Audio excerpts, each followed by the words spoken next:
Salut à tous et bienvenue pour une nouvelle vidéo, je suis content de vous retrouver.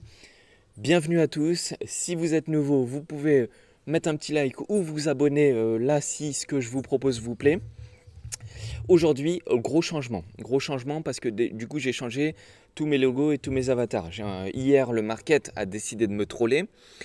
Et on a bien vu finalement le signal, c'était les youtubeurs qui annonçaient le crash, la baisse, la fin du monde. Et bien finalement, c'était ça le signal positif. Bon, je vous expliquerai un peu plus au cours de la vidéo pourquoi, comment, de quelle manière et tout.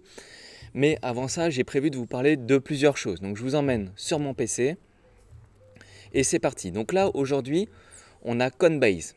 Coinbase s'est fait pirater. Ils se sont fait pirater par des milliers de personnes, pour des milliers de personnes. Donc il y a 6000 clients qui ont été piratés sur Coinbase. Donc pour rappel, Coinbase, il y a 68 millions d'utilisateurs dans plus de 100 pays.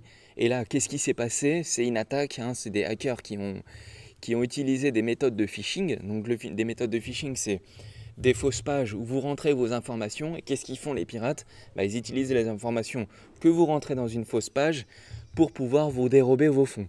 Donc c'est ce qui s'est passé. Ils ont utilisé non seulement ça, mais aussi ils ont exploité un bug pour le recovery, c'est-à-dire quand vous essayez de vous authentifier sur un site avec un SMS, et justement ils ont réussi à passer cette autorisation-là pour pouvoir vous dérober votre mot de passe et pour pouvoir passer à travers les mailles du filet du 2FA. Le 2FA, c'est quand vous avez toutes les 20 secondes le mot de passe qui change. Donc c'est ça qu'ils ont fait et c'est ça qu'ils ont utilisé. Donc voilà, Coinbase aujourd'hui ils sont fait hacker. Alors on ne sait pas s'ils vont rendre les fonds à leurs abonnés, parce que normalement ils doivent avoir des assurances pour ça, mais ils n'en ont pas encore parlé. Donc j'espère que ça sera le cas. Si vous êtes touché, j'espère que vous allez pouvoir vous en sortir. Ils ont mis un numéro de téléphone où vous pouvez les contacter si vous avez été piraté. C'est là, je vous mettrai l'article dans la description.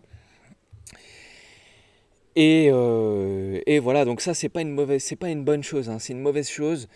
J'insiste aussi pour vous dire par rapport à ce genre de news, et je le dis à chaque fois, mais du coup je vais le répéter encore et encore et encore et encore, s'il vous plaît, sortez des plateformes d'échange, parce que quand elles sont piratées, et ça arrive souvent, ça arrive à Binance, ça arrive à Coinbase, ça arrive à quasiment toutes les plateformes d'échange, où soit elles se font pirater, ou soit elles sont victimes des réglementations, ou soit quand il y a trop de mouvements, trop de flux, qu'est-ce qui se passe? Les plateformes sont down. Donc il faut noter qu'on les utilise, mais on ne stocke pas nos fonds dessus. On utilise des clés privées sur des wallets qui sont décentralisées sur la blockchain et si possible avec des sécurités supplémentaires comme Trezor ou comme Ledger par exemple. Donc ça oui. Donc not your key, not your coin. Si vous stockez sur une plateforme d'échange, vous êtes soumis à ce genre de problème. Donc faites gaffe à vous, s'il vous plaît, faites gaffe.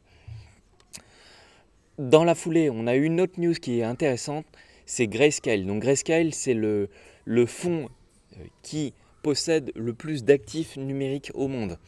Et là, dans leur fonds, ils ont augmenté les véhicules d'investissement et ils ont ajouté Solana et Uniswap. Donc tous ceux qui sont sur Grayscale, ils vont pouvoir commencer à acheter du Solana et du Uniswap. Donc c'est bien, puisque du coup ils augmentent un peu leur zone d'intervention. Et ça c'est une bonne news, parce que du coup les institutionnels, les professionnels vont pouvoir accéder à des coins comme Solana ou comme Uniswap. Donc ça c'est bien.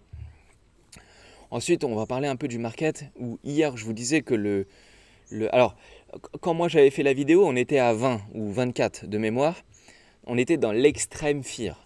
Et en plus, je vous avais dit, faites gaffe parce que la bougie, comme elle a augmenté, le market va changer, le crypto fearing grid va changer et boum, c'est ce qui s'est passé.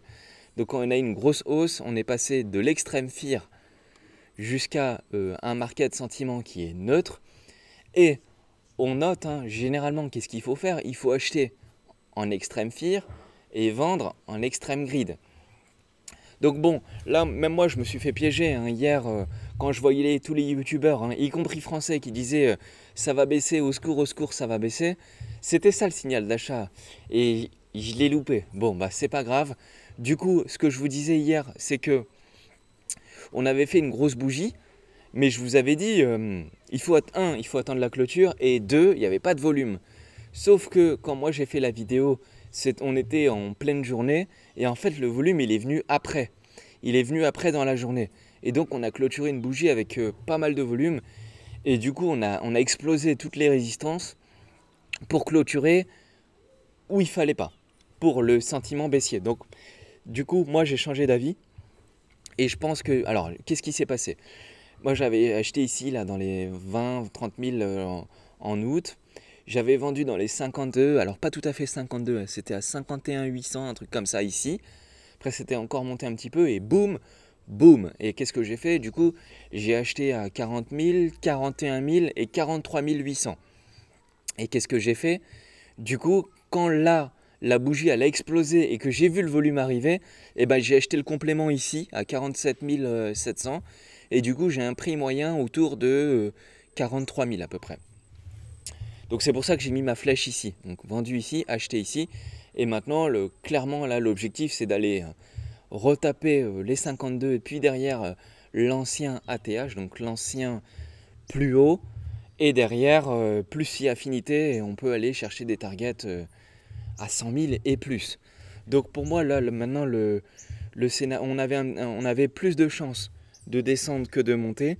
Le scénario il vient de s'invalider. Et pour moi, c'est un signal positif, mais pas pour quelques jours, hein, pour plusieurs semaines. Et on verra, parce que du coup, maintenant, je pense que le support, il doit être là, à 45 500 à peu près. Et puis, il y en a un deuxième, hein, c'est ici. Et évidemment, celui qui ferait peur, c'est s'il vient clôturer en dessous de tout ça, là, ça serait un peu plus inquiétant. Mais franchement, je suis assez confiant. Donc, j'ai changé mon truc. Comme vous pouvez le voir, j'ai changé tous mes avatars et j'ai changé tous mes pseudos et tout. Et pour moi, on rentre dans un cycle qui est plutôt positif. Donc vrai ou faux, ça c'est que mon avis, ne suivez pas que moi. Là, je suis juste en train de vous dire que moi, j'ai racheté mes coins, hein, j'ai racheté mes BTC. Mais attention, me faites pas dire ce que j'ai pas dit, parce que je reçois après des messages, j'ai pas fait de all-in. Pas de all-in, on achète en escalier, c'est ce que j'ai fait. C'est ce que je viens de vous expliquer dans la baisse, où j'avais acheté à 43, 40, 41 et j'attendais les 38, mais ils sont pas venus. Donc vu qu'ils sont pas venus, bah, c'est pas grave, maintenant le scénario il s'invalide et je pense qu'on arrive dans des zones qui sont plutôt positives et maintenant on arrive dans un moment qui devrait nous faire plaisir. Et surtout il faut noter que sur le BTC, mais de toute façon je vous ferai un scénario sur le BTC, il faut noter que fin octobre et au mois de novembre, il y a le taproot sur le Bitcoin. Donc c'est la mise à jour du code et du coup c'est le BTC qui risque de prendre un peu de force. Tout ça, c'est à prendre avec des pincettes, c'est ce que moi je pense et c'est ce en quoi moi je m'active à faire. Après voilà, hein, je n'ai pas la science infuse, je fais comme moi je pense. J'espère que cet avis vous donnera des idées ou pourra vous plaire. En tous les cas, moi je vous souhaite bon courage à tous. J'espère que tout ça, ça va se scénariser au fur et à mesure des semaines et qu'on se retrouve dans un nouveau scénario de bull run et tout ça. En tout cas, ça va être intéressant à suivre et je vous dis à la prochaine. Je suis joignable sur Twitter ou sur Instagram. Vous pouvez vous abonner et cliquer sur le petit pouce et puis je vous dis à la prochaine. Salut à tous.